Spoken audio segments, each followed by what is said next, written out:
in every human being, there exists this struggle that's taking place between these two wolves.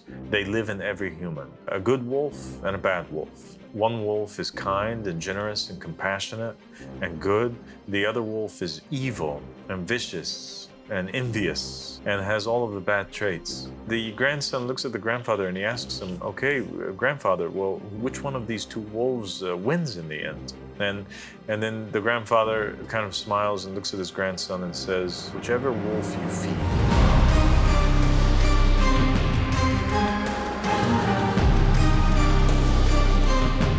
أعوذ بالله من الشيطان الرجيم بسم الله الرحمن الرحيم اللهم صل على محمد وآل محمد الأئمة والمهديين وسلم تسليما السلام عليكم ورحمة الله وبركاته. My dear brother Tahir. Walaikum salam, Father. Thank you so much for joining me. Thank you for giving me this great honor of being with you here, Father. God bless you, Tahir. The honor is all mine. So today, Tahir, we want to talk about the return of the souls to this world, the raja. The reincarnation of the souls in the time of the Qaim and in other times in order that they may carry out this everlasting battle that is taking place between the forces of good and the forces of evil. And we mentioned before that the narrations of the Ahl Bayt alayhim salam have mentioned and in great detail a time period which they refer to as a raja. Raja is an Arabic word that literally translates to return, and it is referring to an important time, and it is a concept that the Ahl Bayt alayhim salam said that whoever does not believe in our raja, whoever does not believe in our return, is not from us. So it's a core concept. We have to accept it. We have to believe in it. And it is the return of the souls to the world once again. Yeah. And we know from the narrations of Muhammad and the family of Muhammad that the souls are constantly in a state of return.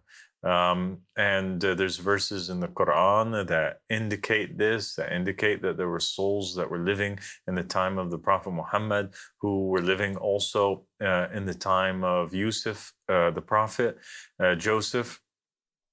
And we know from the narrations of Muhammad and the family of Muhammad that there is an ultimate time where all of the good souls come back and all of the most evil souls come back. So the best of the best and the worst of the worst come back in order to have a final battle. There's this final struggle for control over the planet where all of the evil villains incarnate on the planet at the same time as to where previously, from the time of Adam all the way down, you would have certain, for example, you'd have Pharaoh incarnating in a time period and Nimrod incarnating in a time period, and another villain, Abu Lahab, incarnating in a time period, and Pontius Pilate in another time period.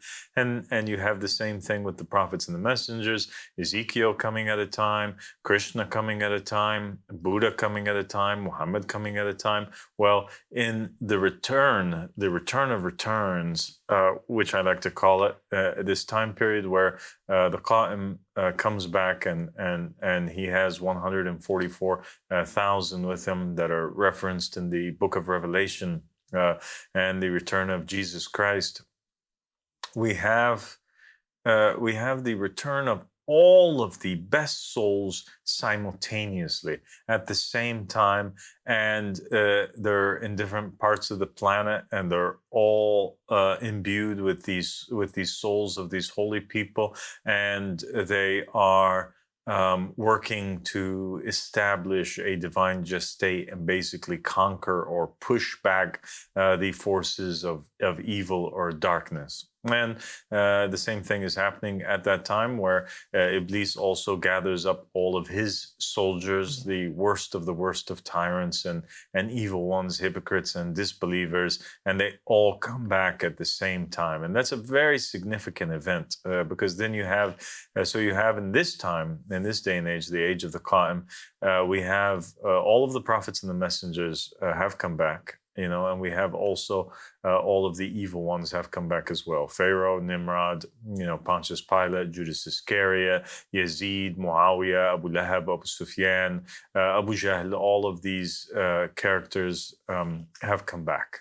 And they are fighting one another. Initially, it's not a physical fight. Initially, it is an ideological, theological struggle, which takes place, whereby Iblis's soldiers are all ruling the earth in positions of power, or propagating the ideology which is the anti-Christ, the anti-Mahdi, the anti-Muhammad, the anti-God theology and religion, which is really the supremacy of man and selfishness. And we have the idea that we can do whatever it is that we want to do, and that we can choose, in fact, the leader, and our choice is better than the choice of God. And that is exactly Iblis's religion, because Iblis fell out of paradise because he rejected the person who was appointed by Allah subhanahu wa ta'ala and thought that he knew better. And so obviously he wants all mankind to follow in his footsteps. And it's very logical. It makes sense if human beings would just contemplate over that.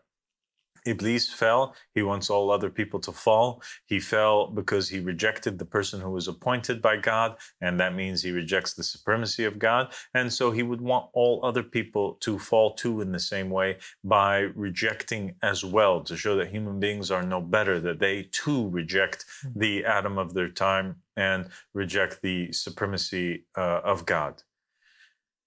And you have all of the righteous people, and they are, in the very beginning, propagating the ideology of and the belief system and the religion of Allah subhanahu wa ta'ala, and the religion of Imam al-Mahdi, the religion of the Qaim, which is the supremacy of God, that only God can choose the leader. Mankind has no right to do so. Okay?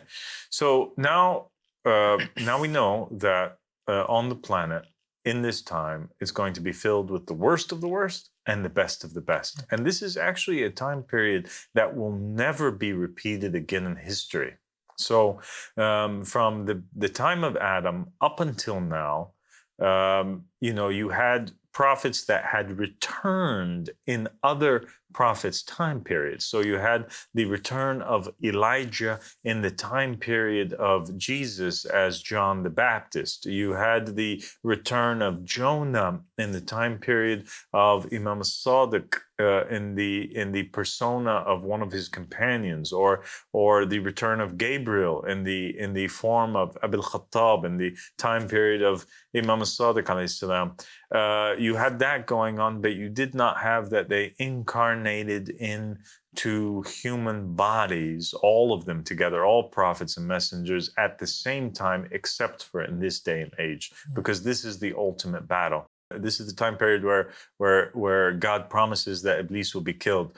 This is the time period whereby in the Quran, when Iblis says, "Grant me respite until the appointed time," that is that appointed time, the day of the rise, the Yawm al-Qiyamah, the day of the Qiyam of the Qaim, the day of the rise of the Qaim, in which Iblis is finally defeated and destroyed. And it is a time period where they all come back at the same time, as kind of a karmic effect, whereby all of those righteous souls, martyrs, prophets, and messengers are able, under the banner of the Qaim, to exact revenge, take their revenge from all those tyrants that had killed them before, or oppressed them before, and it's their chance also to rule and see that promise of God come into effect and establish the Sharia and fulfill the verse of the Quran. Bismillah ar-Rahman ar-Rahim. وَنُرِيدُ أَن نَمُنَّ عَلَى الَّذِينَ اسْتُضْعِفُوا فِي الْأَرْضِ وَنَجْعَلَهُمْ أَئِمَّةً وَنَجْعَلَهُمْ الْوَارِثِينَ. And we want to bestow our blessings upon those who were oppressed in the land and to make them imams and to make them the inheritors. The inheritors are Muhammad and the family of Muhammad in the first degree, and then all of the prophets and the messengers and the righteous ones. And so now, what do we have? We have in this time, these souls are descending upon the earth, good and bad.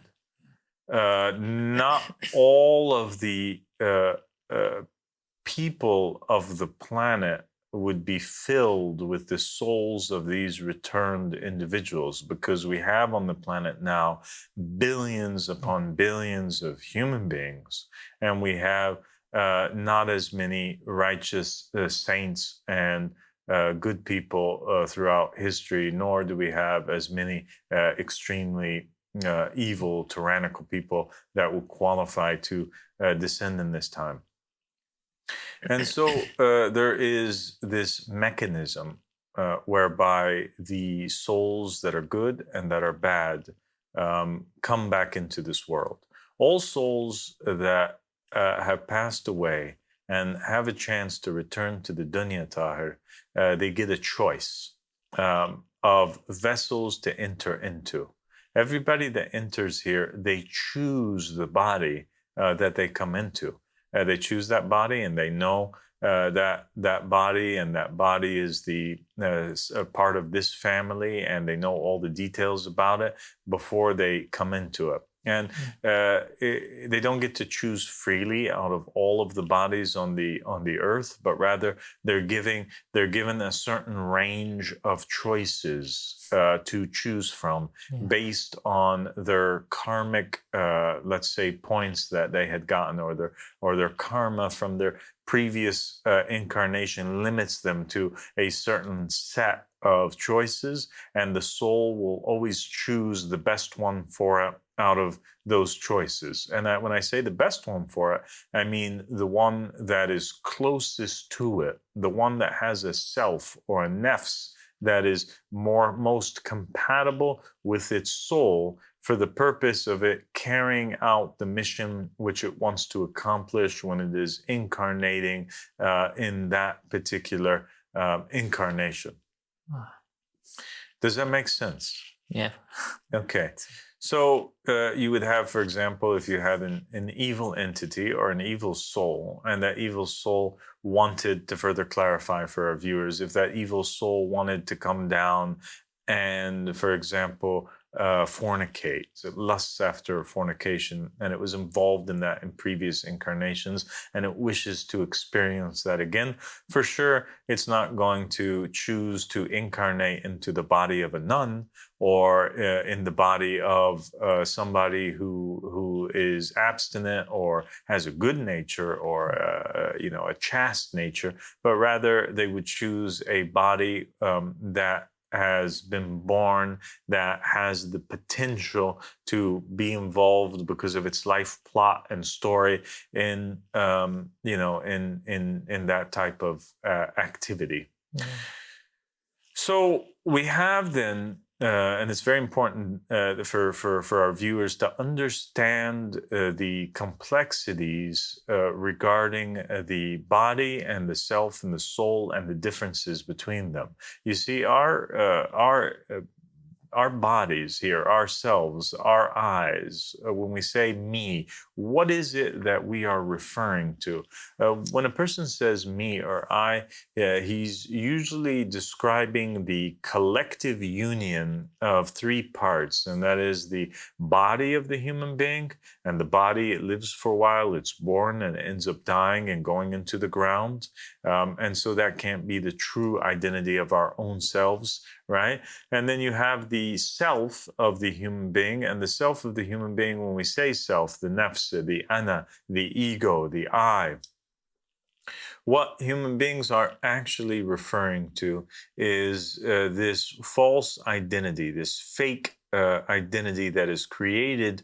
It is a cluster of emotions that exists in the in the chest region, and it is based on the feedback that we have gotten throughout our lives from the various stimuli, those human beings, those experiences, those programs, those interactions that affected us throughout our life and led us to create an illusionary character within our heads and within our hearts that does not really exist, but is who we think that we are. So just like a child will watch a cartoon or a movie, for example, of the Ninja Turtles, or a movie of Power Rangers, or whatever else that they're into. You know, and adults also can watch these comedy movies, or these kind of you know, or wrestling, or whatever else it is that's affecting their psyche. And you'll find that these human beings, just like much like monkeys or parrots, they will begin to imitate some of the lines from the movies, or gain the sense of humor that they liked from the movie. They adapt these certain qualities, or these traits, or this humor, or these aspects of the personality from the outside that wasn't a part of them, and they stick it to themselves. It leaves an imprint on the self, and the self becomes the collective result of these emotions that the human being experienced as he watched this movie, and as he had a fight with this friend, and as he liked this girl, and she told him that he was ugly, or she told him that he was funny and handsome, and therefore it gains more confidence or less confidence. This human being that has been born with enough wealth to be involved in these high societies, or his tongue becomes accustomed to certain types of tastes, you know, food or drink, etc. All of the emotions that are built and clustered together and have an imprint on them from the experiences of the ears and the eyes and the nostrils and the mouth and the hands, becomes the self of the human being, or in short, how the human being views that he is, or the illusionary self that he thinks that he is, this avatar character. Like if you were if we use the allegory of a video game, so to speak, you know, imagine you're playing a video game right now. The body would be the body of that that character that you're playing. Yeah. The ego would be the personality of that character. You know, how in some of the cut scenes you'll find that the characters kind of like talking and interacting, and the storylines playing out.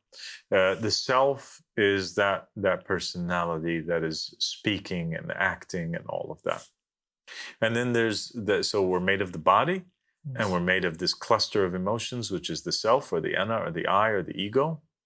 And it is this cluster of emotions that drives our vehicle, that drives the body of the human being and causes it to act.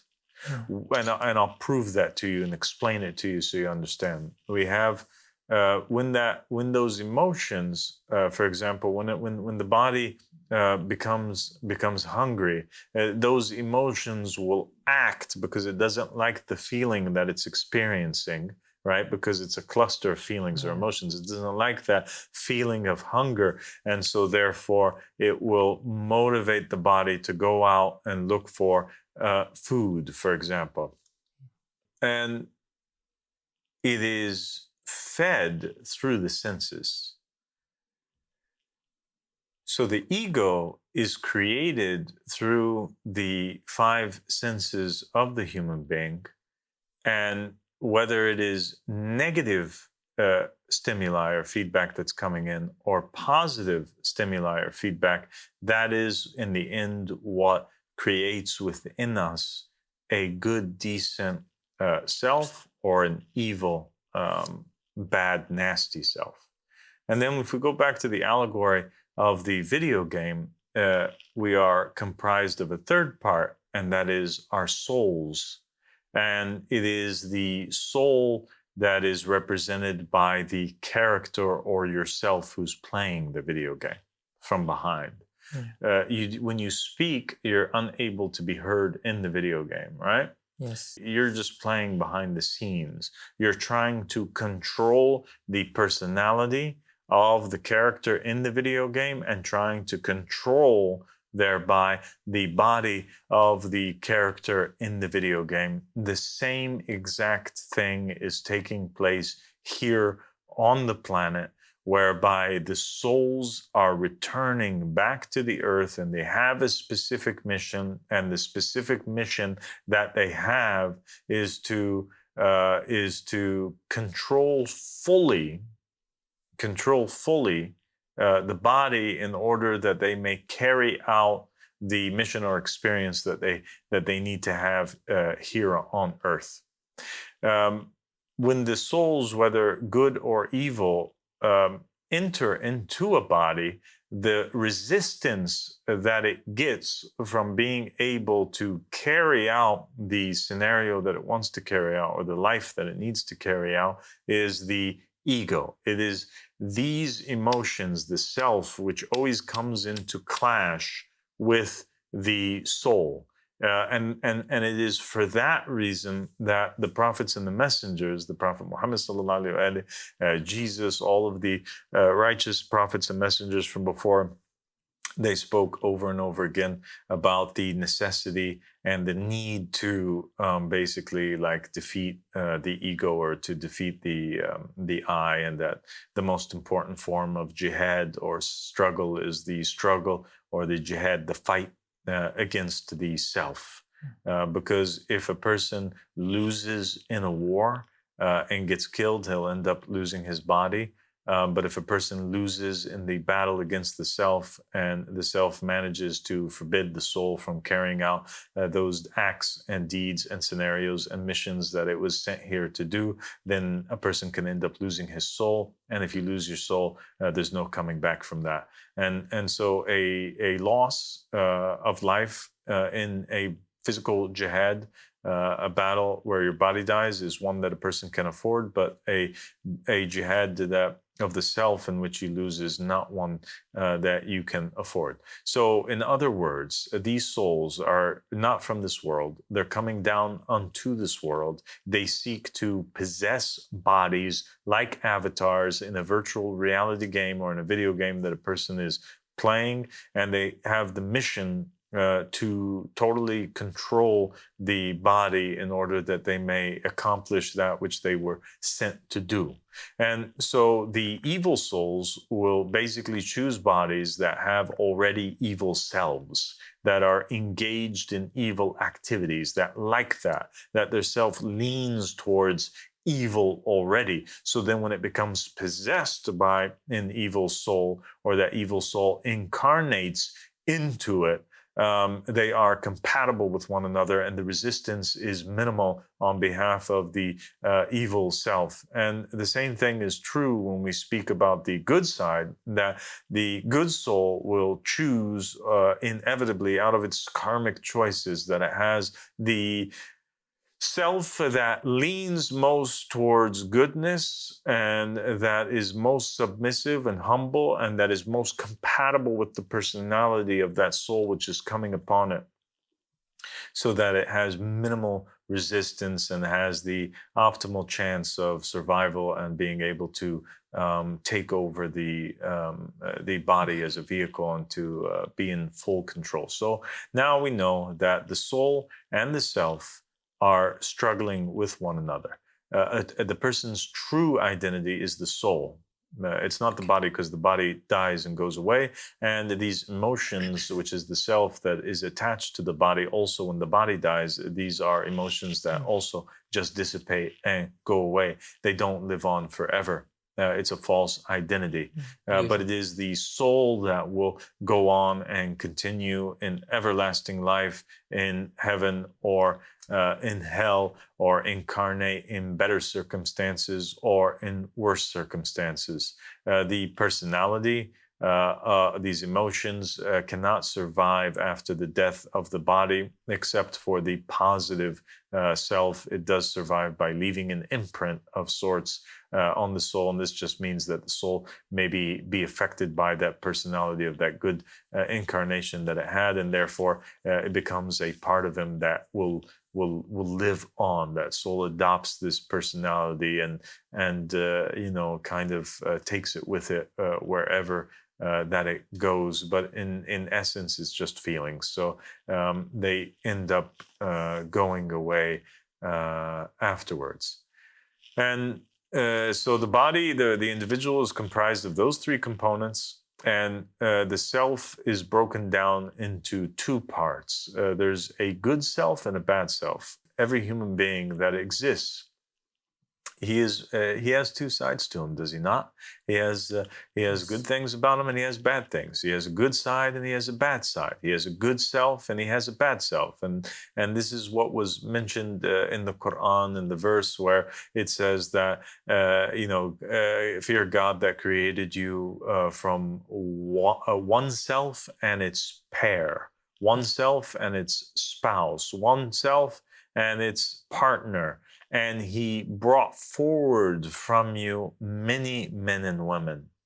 And so this verse is often confused and thought to mean that we are human beings, mankind is created from one self and its pair, meaning Adam and Eve. But in reality, the verse is talking about the self, and that what it's talking about is from that initial good self, that cluster of emotions that all mankind are created from these emotions, and those are the good emotions and the bad emotions, from this self, which is the good self, and his partner, which is the bad self. But if we pay closer attention to the verse, actually, it doesn't say all mankind. It says, and brought forth from them many men and women. So that means that not all men and women have within them this cluster of emotions or this self, but rather many of them do. And that's an interesting thing to point out, which we're going to get to here in a minute. But to go back to this concept of there being a good self and a bad self, or this good side and the bad side in every individual, we have this ancient Native American story that is actually not a Native American story, but it was actually attributed to the Native Americans in the writings of some of the Christians that had first immigrated to the United States back in the day. And it is actually an old saying of a prophet, and it was a Christian saying. It was one of the sayings of Jesus that ended up over time being a little bit distorted and attributed to the Native Americans. But nonetheless, it's a beautiful story, and they featured it in a movie, in this scene where you have this Native American grandfather, and he's sitting around the fire with his Native American son. And he's telling him a story, and he's telling him that, son, my grandson, in every human being, there exists this struggle that's taking place between these two wolves. They live in every human, a good wolf and a bad wolf, a white wolf and a black wolf. And every single day when the person wakes up to the time that the person sleeps at night, these two wolves are struggling against each other. He says that one wolf is kind and generous and compassionate and good. The other wolf is evil and vicious and envious and greedy and has all of the bad traits. And the grandson looks at the grandfather and he asks him, "Okay, grandfather, well, which one of these two wolves wins in the end?" And then the grandfather kind of smiles and looks at his grandson and says, "Whoever it is that, whichever wolf you feed, whichever of them you feed." And what the grandfather was trying to say is that every human being has these two selves inside of them, the good and the bad. And based on the stimuli, what it is that we feed these selves with, one of those two sides will become more powerful, either our good side or our bad side. If we continue to feed our good side through actions of kindness and mercy, if we feed our good side through speaking good words and eating that which is halal and permissible, not that which is, for example, stolen, food that was stolen from other people, or food that is impure. If we hear good things, if we protect our ears ourselves, and we only feed it with stories of the prophets and the messengers, righteous good words, good speech, that people are telling us, and we stay away from that negative feedback, those attacks, abuse from individuals, if we stay away from gossip and hearing bad things or bad music that is talking about rape and killing and other things that will put these ideas and give strength to the evil self that is within us, if we focus our eyes and feed ourselves with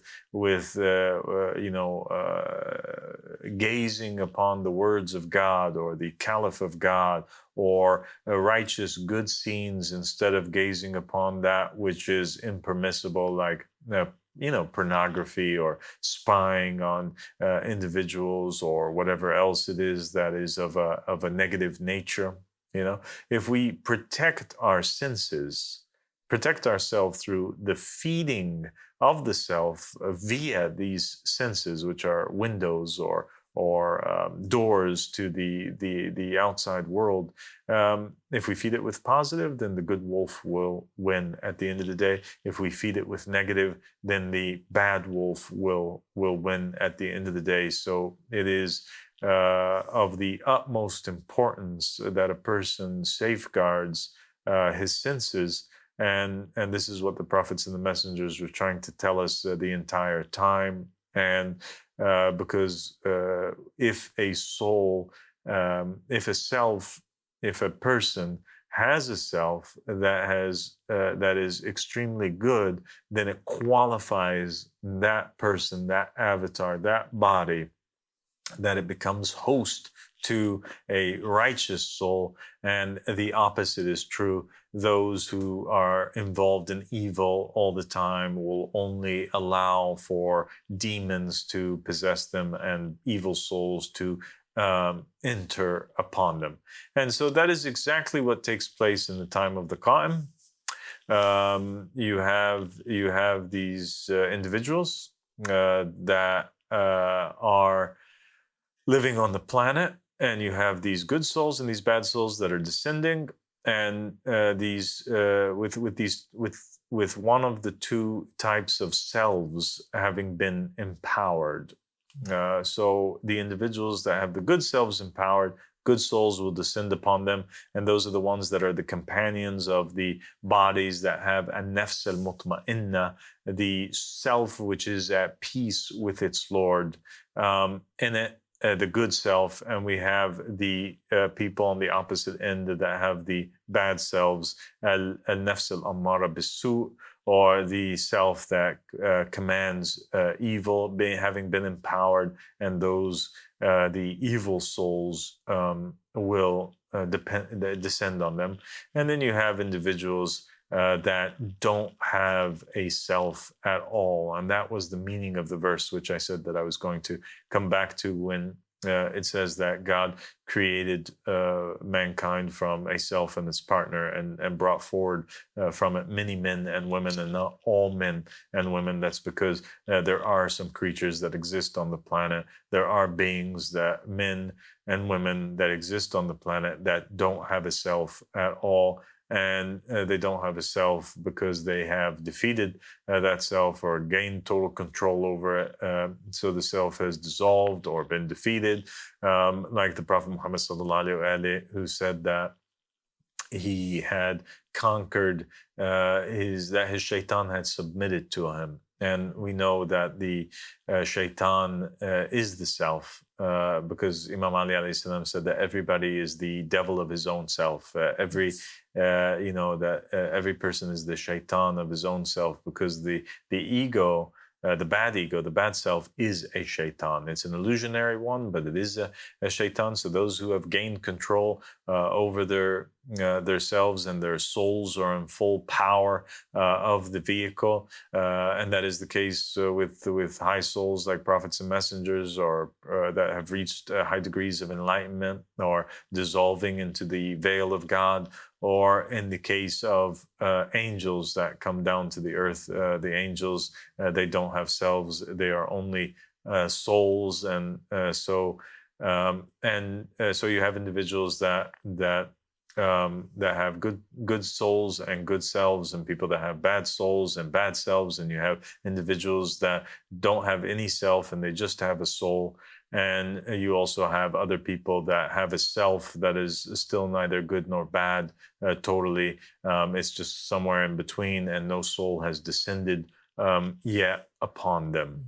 And so that is, in short, in regards to the Raja, the return of the prophets and the messengers in this day and age, how it works, that they descend upon the various, vehicles that exist on the planet today in order to carry out and accomplish their mission. And before I go, though, I want to give a couple of examples of individuals that have reincarnated in this day and age into bodies that fulfill the similar mission which they seek to accomplish, in order to further clarify for our viewers how this whole thing operates. And so you have, was Imam Mahdi alayhi salam had revealed the incarnations of some of the particular people that are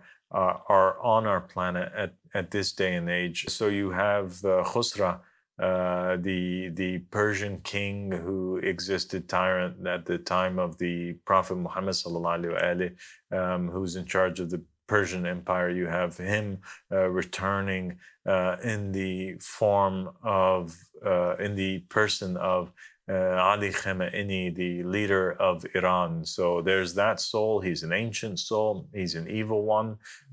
He returned today in the body of the Grand Ayatollah and Supreme Leader of Iran. So he's attached to that land. He wants to rule. His obsession is ruling. He oppressed his own people back in the day, and he wants to oppress his people in this day and age as well. So he found that self and that body, that avatar, which had the most potential to carry out his ambitions, was Ali Khamenei, and so he entered into him, and that is the incarnation or the return of Khusran this time.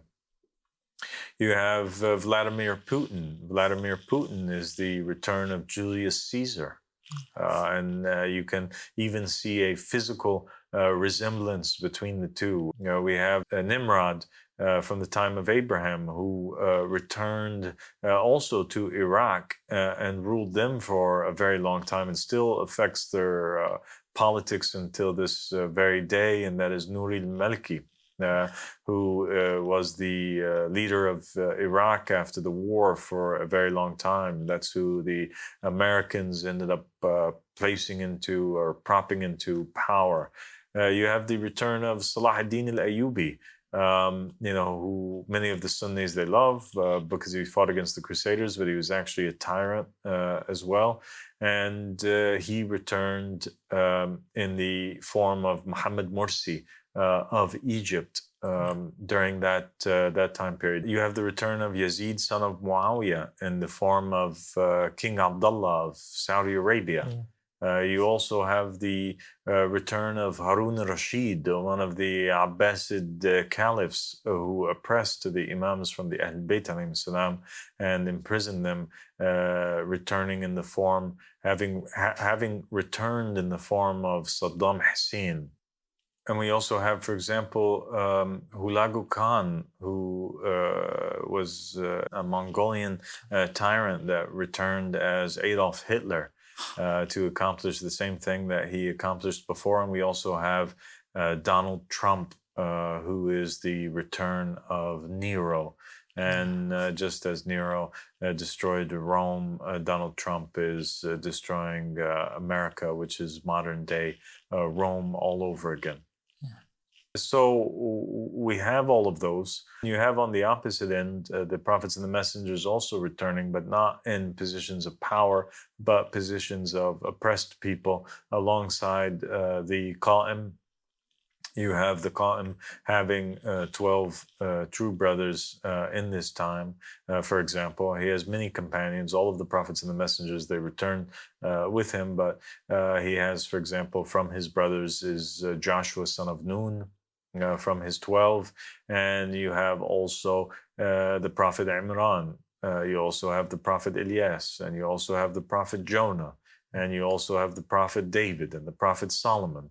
And so you have those returning with the Qaim, and you have them facing these powers of evil. And because Iblis is the prince of this world, as mentioned by on the tongues of Jesus and the prophets and the messengers, and he's the one who appoints the rulers. Any ruler that's appointed by man, he's actually brought into power by Iblis, because Iblis is the one who influences the choices of mankind.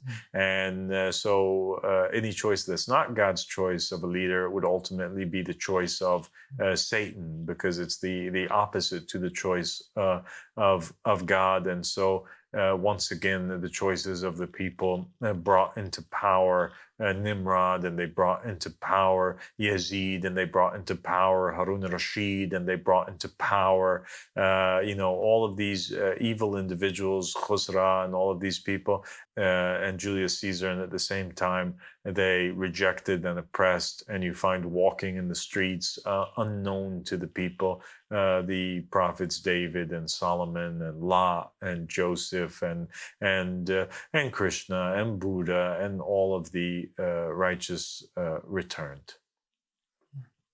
And inshallah, we'll do a very special episode very soon, in whereby we will reveal to the people a great number of the returned tyrants and kings in this day and age, and perhaps also some of the righteous souls as well. So we ask Allah subhanahu wa ta'ala that this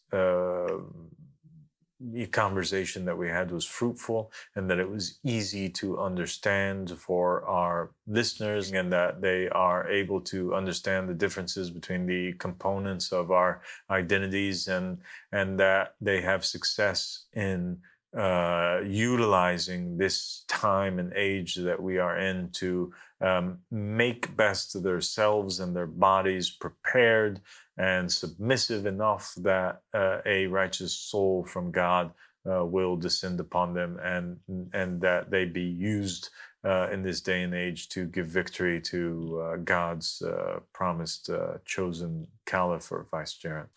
I used to think about like what we are in as a whole. So you explained it very easily and clearly, that we have a body and a self, which is an illusion basically, and it's affected by the surroundings, and we have the soul. So it's pretty much simple and easy to understand. Yeah.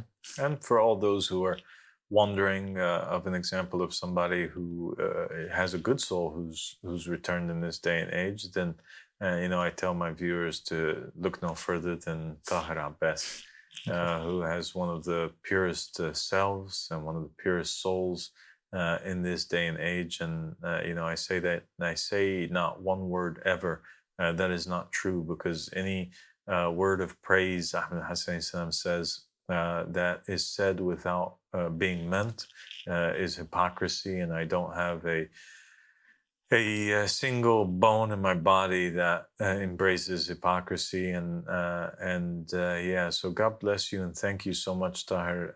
You have a name that matches a self that is in you, and your name means pure, and alhamdulillah Rabbil Alameen, you have a pure soul and a pure self, and that makes your body pure as well.